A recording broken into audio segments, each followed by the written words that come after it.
কেউ খেয়েও বলতে পারবে না বন্ধুরা যে এটা আমি মিষ্টি কুমড়ো দিয়ে বানিয়েছি। এত সুন্দর খেতে হয়েছিল, আর সম্পূর্ণ নতুন পদ্ধতিতে বানিয়েছি। তোমরা কারা কারা বানাও এরকম করে? যদি কেউ বানাও অবশ্যই জানিও, আর রেসিপিটা কেমন লাগলো সেটাও জানাবে কিন্তু। পুরো ভিডিওটা দেখতে থাকো কী করে আমি বানালাম এই দারুণ একটা রেসিপি মিষ্টি কুমড়ো দিয়ে, তাও আবার।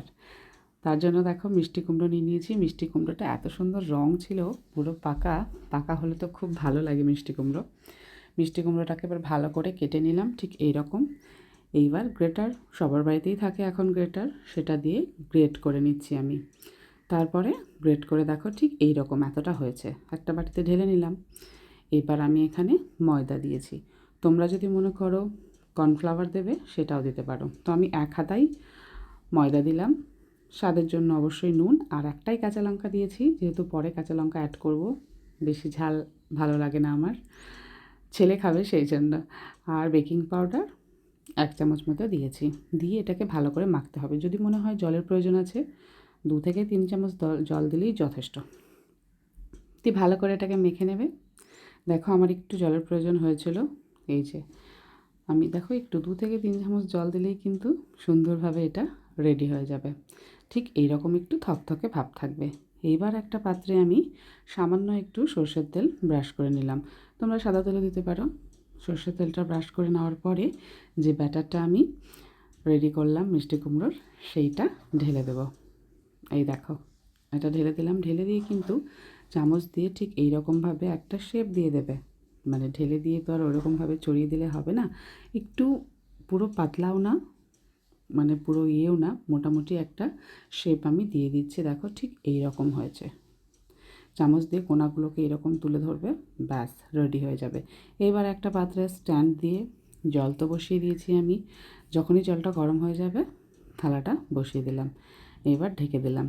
20 থেকে 25 মিনিটের মধ্যে পুরো একদম রেডি হয়ে যাবে। দেখো পুরো রেডি। আর সূর্যি মামাও চলে এসেছে সকাল সকাল। এবার হাত দিয়ে যখন দেখবে একটুও লেগে যাচ্ছে না হাতে, ব্যাস রেডি। ঠান্ডা হলে এটাকে কেটে নেবে, যেরকম খুশি শেপ দিতে পারো।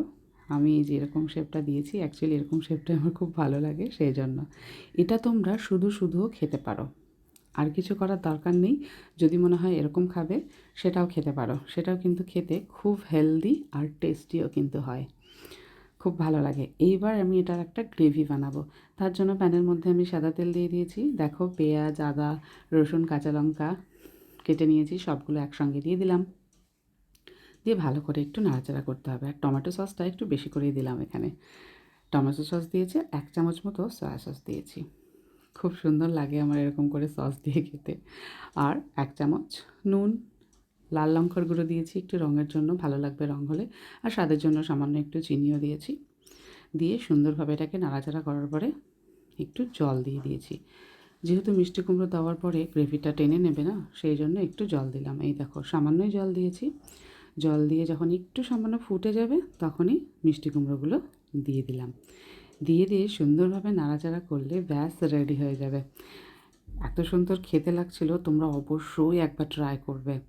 দারুণ আমার তো দারুণ লেগেছে। তোমাদের কেমন লাগলো অবশ্যই জানিও। এইভাবে খেয়েও আশা করছি মিষ্টি কুমড়ো যারা খায় না তারা তো চেটেপুটে খাবে।